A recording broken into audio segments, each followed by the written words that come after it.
What's up, strongest men, women, and children from blocks all around the world? I am my block's strongest man, joined by my esteemed co-host, Isaac from Hunger Smash Fitness. And we have some great guests today. Strongman Corp recently had their nationals and awarded some pro cards. So we're very, very lucky to have three of those new pros on today, two of whom are on right now, and one of whom hopefully will be joining a little later. And here she is. Let's pop her up.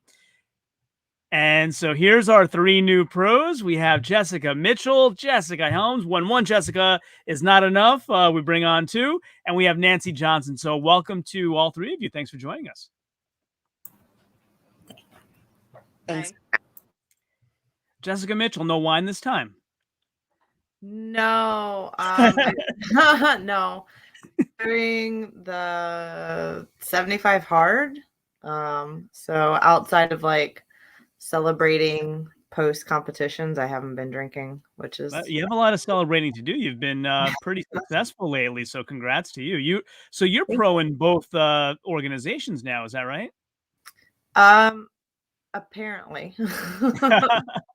I didn't think, and so technically Nancy is too. Like I guess clarification on like winning Pro Women's Worlds or placing in Pro Women's Worlds. I think you get like your pro status. I think there's still like some ambiguity around that, but from what I was told, if you podiumed, then yeah, you get your pro status for them. Really. Yeah. I was going to ask about that, as I know I saw like the Masters. I know that level they awarded pro cards, but I wasn't sure how USS was doing that. So that's awesome. All cards. Yeah, it's not like a pro card, not like Strongman Corp. Like I guess you guys probably got your email too, like what last week, where they're like, "Here's your pro card," and I was like, "That's really cool." Yeah. So they still don't have anything like that with USS. They are working on. Next year they're gonna award like the first like pro contract, so like a male and female athlete from winning. It's I can't remember what the name of the show is, but it's in Austin in Texas, and top male athlete like first place and top female, there's no weight classes within the whole competition. They will win like an actual like pro contract where they'll get paid every month by USS. Yeah. So, but cool. Yeah. Yeah, that's cool. So why don't we start off by just going through everybody's backgrounds a little bit? We kind of get to know you and let the audience get to know you a bit. So Jess Helms, how about why don't you get started and kind of walk us through how you first got into Strongman? Sure. Yeah. So actually it was about 2019, so a couple years ago. I powerlift. So I started out powerlifting, and I joined Spider Strength Gym, which is owned by James Deffenbaugh. So it's a pro strongman. And so I went there to train, and I had some friends that did strongman at the time. So I was, squatting, benching, and deadlifting, and they were over there, pressing logs and carrying sandbags. And so they tried to get me over to the dark side. So they finally wore me down. So I trained for my first show at the beginning of that year. It was actually a USS show. It was a 132 weight class at the time. And then after that, I was just kind of hooked. So I still went back and forth a little bit. So I would do a couple strongman shows. And then last year I did only powerlifting. That's because it was just easier as far as like accessing the equipment during that time. To powerlift. And then this year I came back for Strongman Corp and had a show in July and competed in Nats. And so, yeah, I feel like it's been a very short timeline, but it's once I started, I was hooked. And a lot of that has to do, I think, with the community. Is watching everyone in Spider Strength. Everyone knows that Strongman's got such a strong community. Everyone's so close and positive. So that's kind of how I started getting into it. But you still train with James at all? Yeah, so he's obviously there frequently. So yeah, well, I don't train with him, obviously. I watch him and admire him from a distance, but yeah, him and Aaron. So yeah, we're all pretty close. So yeah. I was going to ask you to put in a good word. I've been trying to get a hold of him for the show for a while. James is really impressive at ASM. Yes. Yes, he was. Yeah, he's a busy man. But yeah. Awesome. Cool story. So Nancy, how about you? How did you first get into strongman? What's this wonderful tale that we can all hear? Wonderful tale. I also started powerlifting. I would actually attribute my military career to my strongman career because I met my coach through the military. He asked me to come train at his garage, and then it was history. I fell in love with the sport. Also dabbled a little bit in powerlifting and strongman at first, and then ultimately went to my first nationals, won my first nationals. I was there with Jessica Mitchell as well. We both podiumed together at that show, and that's really what sparked it all. I decided that I wanted to pursue this even further, and here we are. Yeah, I think there's quite a lot of veterans in the strongman community. Jessica Fithen used to be an air traffic controller, which I found fascinating. Yeah, a lot of veterans in strongman. So Jessica Mitchell, for those that didn't catch you last time you were on our show, why don't you give us a bit about your background? So I did not start as a powerlifter. I got into strength training really as an excuse to eat terribly. I just read like magazines and was like, if you work out and you lift weights, apparently your body burns more fat. So that's kind of what I did. And then my first coach actually talked me into doing strongman. I was doing tire flips and there was like a smaller tire and that's the one I was using. And he came over and he was like, why don't you use the big tire? And I was like, because that thing is like fucking huge. It's like ginormous. I'm not going to flip that. And he's like, no, you can totally do that. So he showed me, and then he talked me into coming to do the strongman class that he did at the time. And eventually, like, it led to doing my first competition, which actually was in Roanoke. So it's kind of cool, like kind of like a full circle kind of thing, that my first ever strongman comp as a heavyweight novice was in Roanoke, and then like I win my pro card in Roanoke. So that was really cool. But yeah, just like everybody else, I did my first comp and I was hooked, and pretty much from the get-go, like I had a goal to get to nationals. And once I kind of figured out how like everything worked level wise, I knew I wanted to win my pro card. But yeah, so that was my intro into strength training and strongman, and never would have thought I would have done this like growing up. I was a figure skater growing up. So here we are now. Awesome. Interesting story. So I'm just going to take a quick minute. I have to thank our sponsors for this stream. By the way, anybody who hasn't clicked that like button, please go ahead and click the like button, subscribe. After we're all done, head over to Hunger Smash Fitness and watch a bunch of Isaac stuff. Subscribe there as well. And we want to thank our sponsors over at Garage Gym Life Media, who actually just were very instrumental in Static Monsters, if you caught any of that this past weekend. So if you haven't, you should go over to their channel. I'm sure it's still up to watch, so definitely check it out there. But let's let John Greaves III, the founder of Garage Gym Life Media, tell you a little bit about all the awesome stuff they're doing over there. Training in a home gym, especially if you're training by yourself, can be tough because sometimes you just don't have the motivation to go in your garage or your basement and get it done. And that's why we stream competitions every month on the Garage Gym Life Media YouTube channel. I'm John Greaves III, founder of Garage Gym Life Media, and after 20 years of training in a home gym, I can tell you that there's some days when I just don't feel like training. And those are the days when I put on some sort of training video or other strength-related content to give me the extra motivation I need to get in there and get it done. There is nothing more motivating than seeing people achieving their goals at a powerlifting meet or a strongman competition. And that's why month after month, we provide that content to you right there in the comfort of your own home on our YouTube channel. Plus, we leave it up forever so you can always just throw it on in the background anytime you need that extra dose of motivation to get you going. And that's why, if you're not already a subscriber to Garage Gym Life Media, I invite you to take advantage of this opportunity to add this powerful training tool into your arsenal, because I want you to succeed right there in the best gym in town. And so once again, we want to thank our sponsors over at Garage Gym Life Media for sponsoring this stream. And I think we should get into the bread and butter question that everybody wants to hear in the audience, which is, what was your road to getting your pro card? So somebody who's first getting into the sport and thinks like, what will this journey be like? What are the steps along the way? Whoever would like to go first, kind of what was your journey to getting your pro card?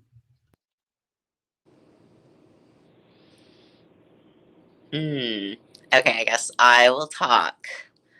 I would say it can be very discouraging at times, and that's something that I wish I had known beforehand because I started the sport initially just trying it out, and then every little mistake I would make started to really get to me because I realized I was starting to become really passionate about this sport.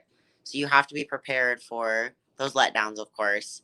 And I have certainly had my share of downfalls and mistakes and moments where I just wish I could have prepared better or saw them coming. But the road to my pro card was definitely about overcoming, I guess, all of the unforeseeable and just pushing through. Of course, having a lot of the right tools in my arsenal, but sometimes you don't really start with all the same tools as everybody else. So the comparison, losing to someone, there's just a lot to be prepared for it that you just got to take head on. Did you have certain events that came easier to you and others that you really had to work hard to master? Absolutely. When I first started with a log, I was absolutely terrified of it. Like just being underneath weight as it got heavier became a terrifying mental challenge for me until I fell in love with the log in a way. Whereas other things came naturally, like stones have always come naturally to me. So that's an event that I'm never scared of. I'm just ready for it. But I used to just get terrified of overhead being under it for some reason. Yeah, it's interesting you say that because I like pressing stones because I go in, hiking and it's easier to find larger and larger stones to challenge Right. yourself. And it never occurred to me that, like, if I lose my grip, that thing could crush my skull until I saw somebody on Starting Strongman warn this kid, like this 18-year-old kid who was doing the same thing. And I'm like, maybe I should really concentrate and be careful. Yeah, you can't predict that kind of stuff. Yeah, Isaac never warned me. I mean, I thought we were friends, but he never warned me. So, well, I haven't crushed my head yet. Okay, so once I do, then I'll send out a formal warning. I dropped a few rocks on my head, but I guess I enjoy loading stones instead of pressing stones. That's the truth. Cool. Jess Helms, how about you? What has your journey to your pro card been like, and what are some lessons you think the audience might appreciate?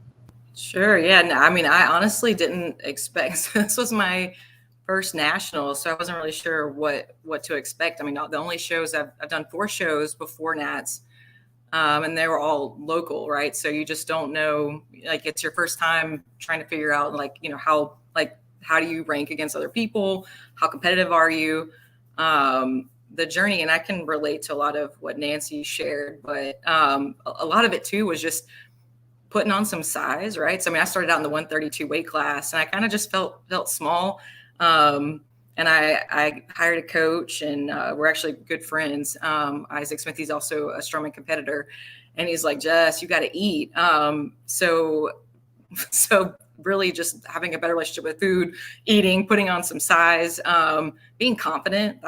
So you compare yourself, like, I think that's probably one of the big things I would share is just not to compare yourself to like the best, like, women in like your weight class.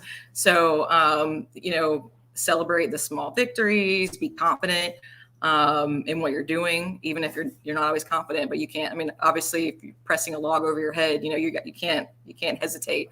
So do everything you do with confidence. Obviously eat, like I said, celebrate the small victories, don't compare yourself to other people. And then I struggle with some of the fundamentals. Like, I mean, getting good sleep. Like, I mean, everyone knows that obviously when you're in a strength or performance sport, like you got to sleep, you got to eat, you got to take care of your body. You got to recover. So even at Nats, I was like, I had a hard time. I was so nervous, eating. So I was like, Jess, you've got to eat or you're not gonna be able to do anything. And it moved so fast. So like at powerlifting meets, I mean, you sit there, you're squatting, benching, and deadlifting, and you're eating snacks in between each lift. But I feel like, I don't know if you guys felt the same way, and I'm sure you guys have experienced nationals before, but the first event was over and you're like back warming up for the next one. Like there's no time to dally. So I don't think, I guess to answer your question though, I didn't really plan the exact journey, but that's how it played out. And those are the things that I would definitely emphasize for someone new starting out. So. How long did you do powerlifting before you tried Strongman? And did you ever do weight cuts or anything for powerlifting, or was diet important? Yeah, so it's funny they mentioned that because I had been powerlifting. I got a coach when I started at Spider, and I started out powerlifting, but I never actually like competed. And so my first competition was actually for Strongman. And I cut from about 138 to 132. So I kind of got my feet wet cutting a little bit, and that's a really small water cut. And then the next one I did the same thing. And then I went to the 140 weight class, and I was like, okay, I got to fill this out. And then I actually competed in powerlifting. I've only done 2 powerlifting meets, but I think my background, like I've always lifted weights to some degree. I'm not as graceful as the other Jessica. I played rugby and did like jujitsu, so nothing about me is graceful or coordinated. But yeah, I still consider myself originally more of a power lifter. Now, obviously, I'm obviously a strong woman. So I would argue there's coordination involved in jiu-jitsu. There is. It's a lot of, and again, it's not so much about size. It's about leverage, and I got a lot of hip power and everything. So I tried to translate a lot of that into strongman, but it does take some coordination, which I discovered like on the wheelbarrow race. So at the very end, I don't know if I like started to veer a little bit to the right. It's like, all right, Jess, you got to stay in your lane.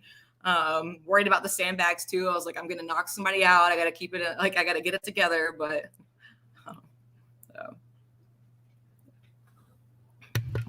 That's funny.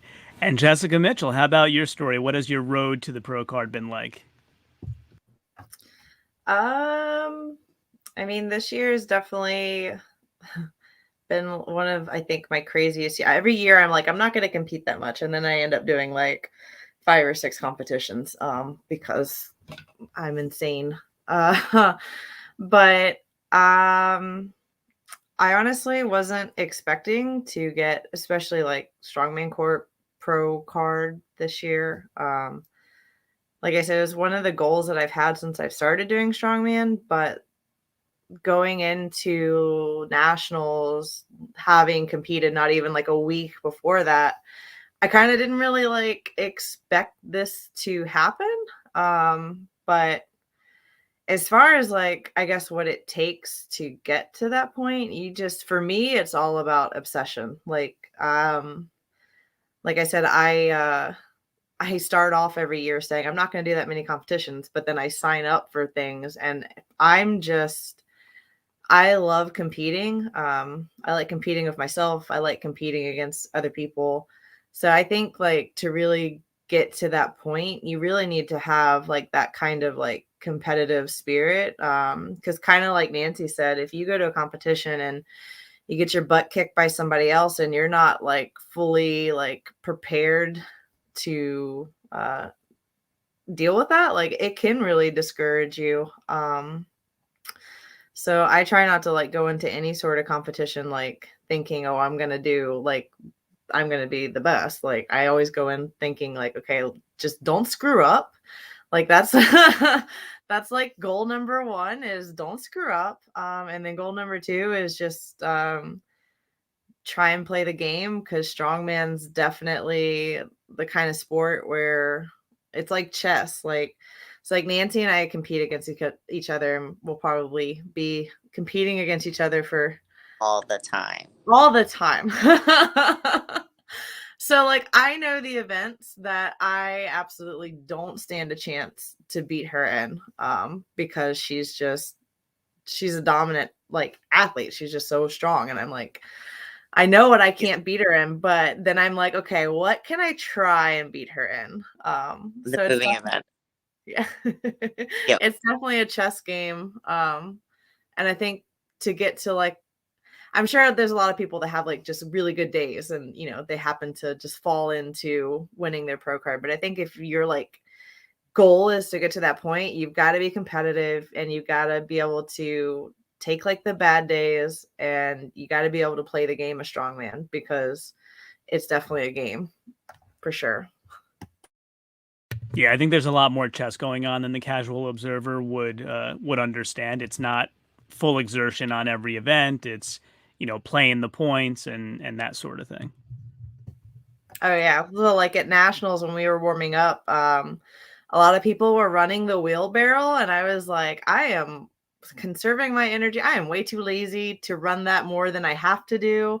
My warm up was just picking the wheelbarrow. I was like, I'm conserving my energy. I'm not going to waste it right now. But I think a lot of times we get like nerves, so people are like, they gotta go for it. But I'm a lazy warm up person. Yeah, I remember the live stream was while I was working, so I really couldn't watch it. So I had it off to the side. But not for nothing, like with your red hair, I could pick you out. So I'm like, that's my buddy Jessica. I gotta watch. It was fun.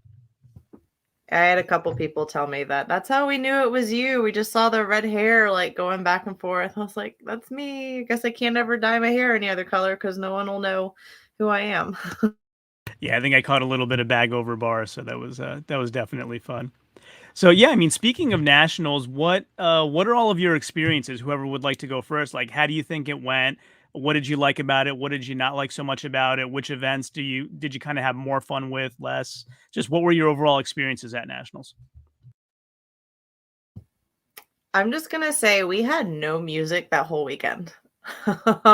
It was so quiet, and that's like, it was one of those things like we didn't notice it until everybody noticed it, and then it was like the glass shattering, where it's like, there's no music. Like, how are we supposed to do things with everyone's gonna hear us grunting and moaning, and it's fun. Well, I know one of the state reps. Maybe I'll talk to him if I know him. Oh, I was just gonna say, if I know him, he's in the audience, and he is. I just checked. What's up, Costin?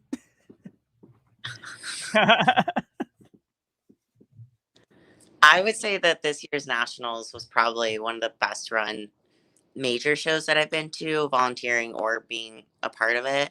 It was very smooth. The judges, the helpers, the spotters, loaders, everybody was very professional. And like there were a few instances where myself and one of my friends had an issue with scoring on the wheelbarrow deadlift, and it honestly, all it took was our judges confirming with the head judge and clarifying the issues, and like everything was so well run. The banquet, like it was a very nice weekend. I was insanely excited for the axle clean and press for some reason, even though the fact that we had to clean every rep was insane. And that was probably my favorite event. I went in there thinking I would be top dog on log, got my butt kicked, owned it, moved on, and had an amazing time with the axle clean and press, and came back for that win. So I would say it was a really good weekend just in general. But wait a minute, you were second on log. If I'm looking at my my notes correctly, I wouldn't say that's a failure. And kind of like what Jessica said, like you have to, well, not, you don't have to, but sometimes you do know somebody else has another strength in that area. And I went in thinking, okay, I'm going to definitely hit 225, maybe 230 and set this middleweight record, which I did neither of those things. And I had to step back and be like, okay, you know what? Like that girl I haven't met before, Cassandra, really awesome job. I need to let her take that win and move on and focus on the rest of the weekend. So when I say I was upset, it was because I had goals set for myself that I thought were appropriate, but they were a little bit too aggressive. Interesting. And then you came back strong on axle clean and press because you won that event. Yeah. My favorite event of the weekend. Awesome. You, and Jessica, you said you got your butt kicked. That just goes to show, though, you're a competitor. You're a competitor, though. That's the thing, though. Like you didn't hit what you wanted to hit, and so that's the mindset you got to have. I felt the complete opposite about my axle clean and press. It was absolutely terrible. I knew it was going to be tough, but I went into day 2 in second place, and I just completely I forgot how to like push jerk. It's just like I don't know if it was just like panic, like what happened, like my legs wouldn't move. It just it was that was rough. That was definitely my worst event. So yeah, you can see where I went into second day 2, and then I started with that, and I was like middle of the pack, and so I spent the rest of the day like I gotta climb out of this hole. And so I never would have thought that the like yoke would have been my favorite, but that's the one that I won, and that's the one where I was like, okay, if I don't win this, like I might not podium. And so I think when all the cards were on the line at that point in time, like I just had to show up. So that was probably my favorite event of the weekend. And then obviously I'm going to like deadlift because I like to deadlift. I feel like in strongman, you're either, and I could be wrong, y'all can argue with me, you're either like a really good deadlifter or you're a really good presser. It's not as often that you're just like fantastic at both of them. So I would definitely consider myself more of a deadlifter and decent on moving events, but pressing, that's like the thing I really need to work on.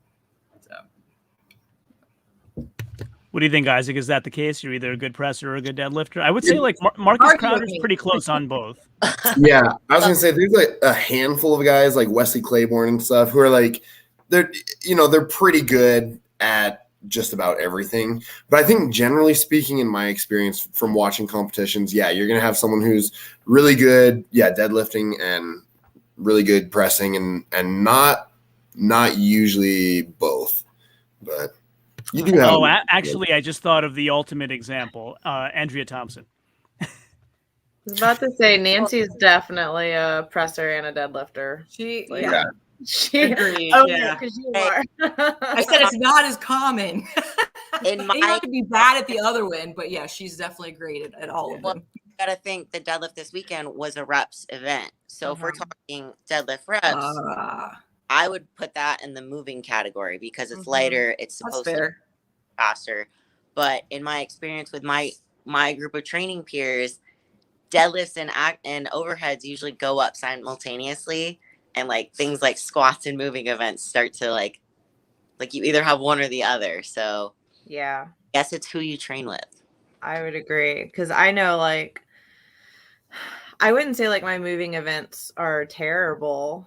But like that used to be the thing that I'd always win, like no matter what. And I think the strength is still there, but I think like when you start putting so much emphasis on building that static strength, sometimes you start to lose like that not endurance, but your speed in moving events, which is, I mean, no one really cares. Can you pick it up and move it? We want to know, okay, how fast can you pick this up and move it?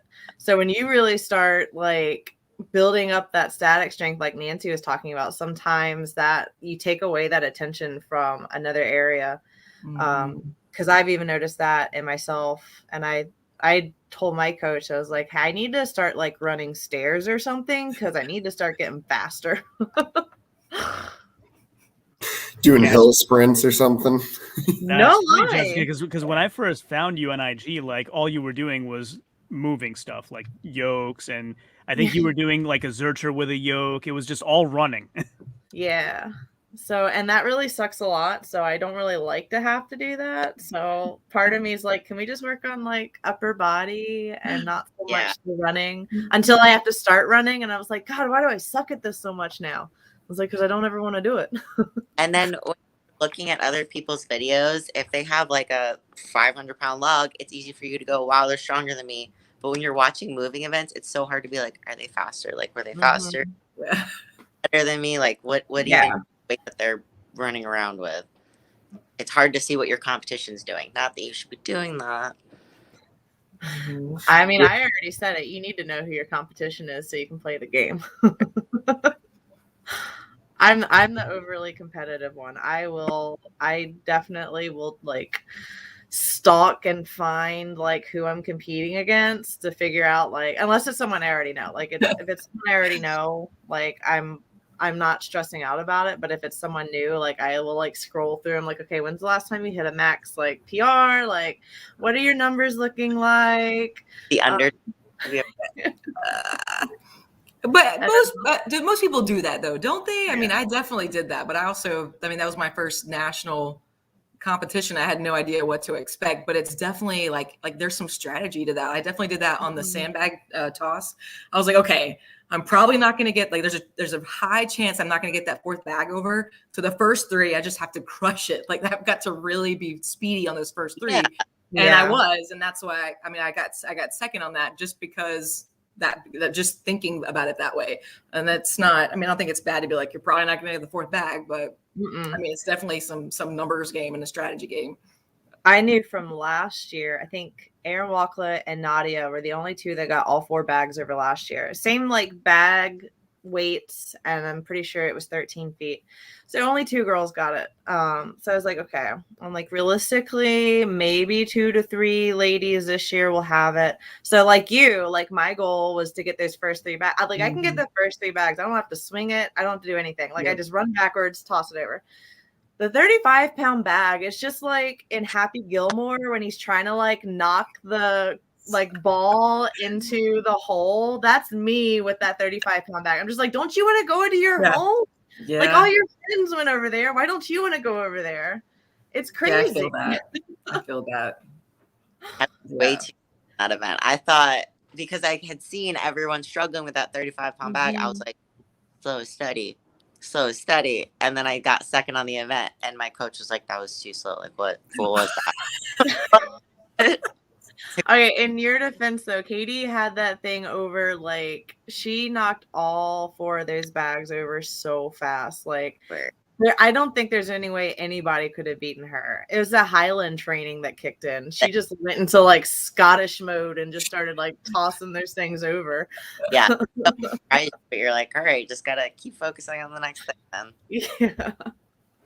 So the one thing I was wondering though, when you're training for, we're talking about bag, but moving events, like sometimes they're so close together, like do you really consider that a failure? Like for example, Nancy, you beat Jessica by 9/100ths of a second on the wheelbarrow race. So like Jessica, are you thinking like, oh, I messed up, or like I can't do anything about something that's that close?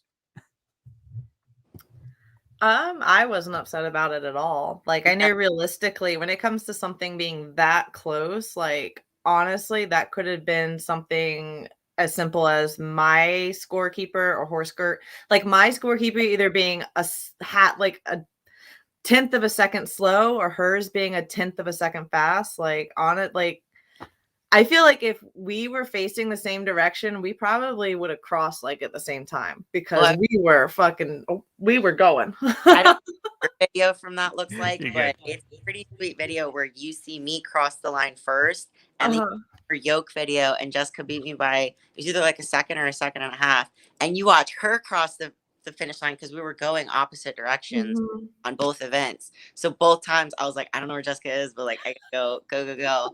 And right after the wheelbarrow, she was like, what'd you get? I was like 9. And she was like, I got 9. And I was like, no, what?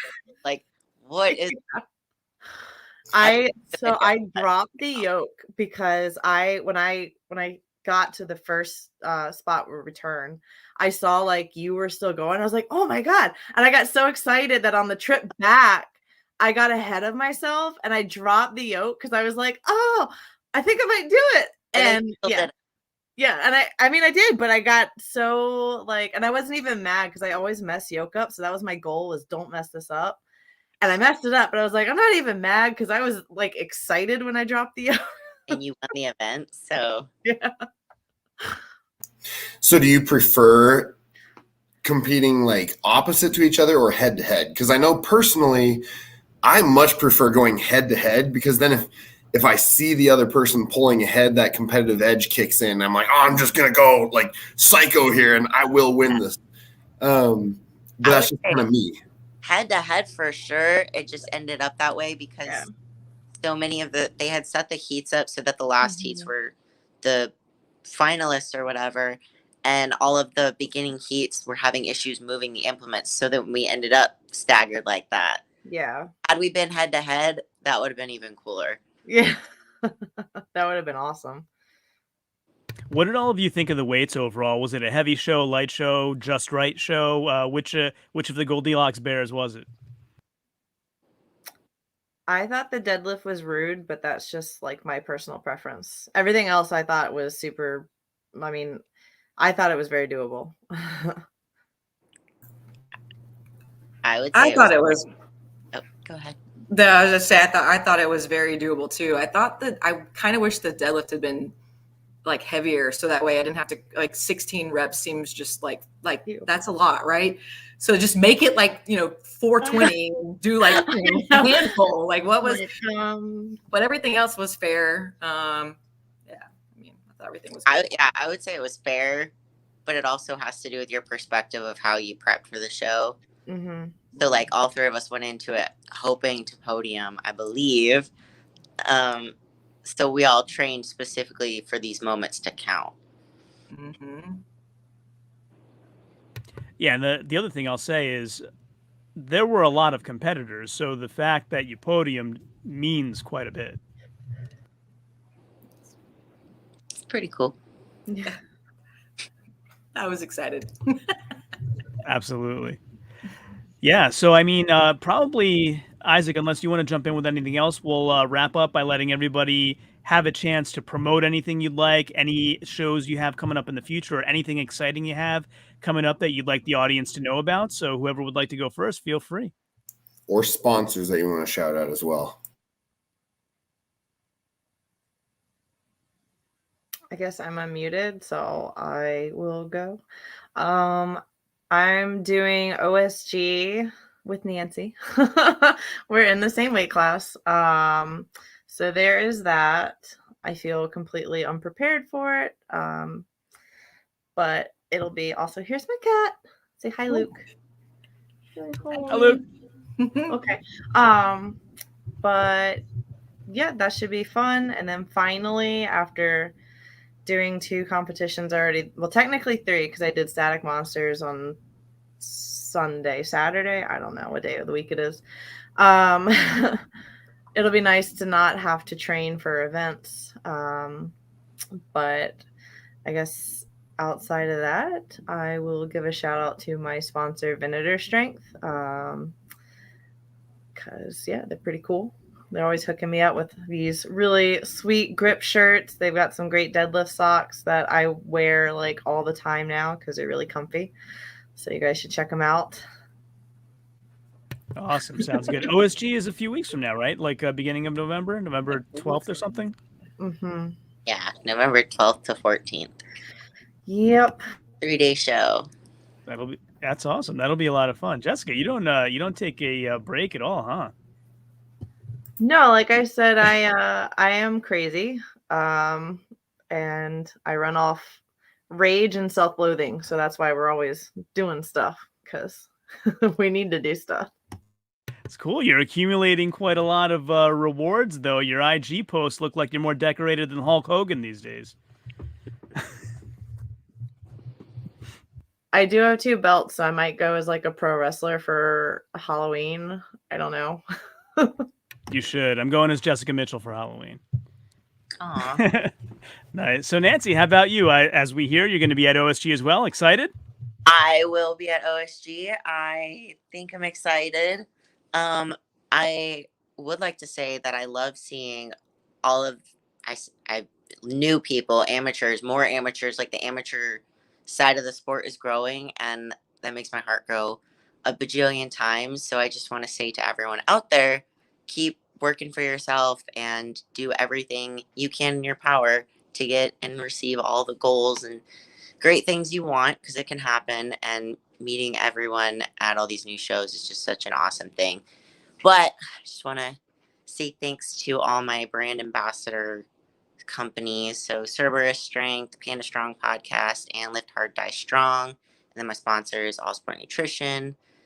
And that's it. Awesome. And Jess, how about you? I'll just echo what Nancy said as far as trying to, set small goals that can be achieved. And obviously good luck to both of you guys. And 3 weeks? 3 weeks. That's exciting. I'll definitely look forward to she's like eye rolling. I look forward to watching and seeing how that goes. And then we'll see what happens with the Arnold. Actually, and then I'll just shout out like Hosswear. So I think they're actually doing all the competitor shirts for OSG. So my brand ambassador for them. And obviously my coach, Isaac Smith. So if anybody's looking for powerlifting or strongman coaching, he's been an excellent coach that generally cares about who he's working with and your success. So that's it, though. Fantastic. Very excited to be watching all 3 of you in your upcoming contests. And congratulations again for all your success at Nationals. Thanks again for joining us this evening. We had a blast, and hopefully we do it again soon in the future. What do you say? Yeah. Sounds good. Thank you. Thank you. Alrighty. Have a great evening, everybody. Bye. Thank you. Bye, guys. Bye-bye.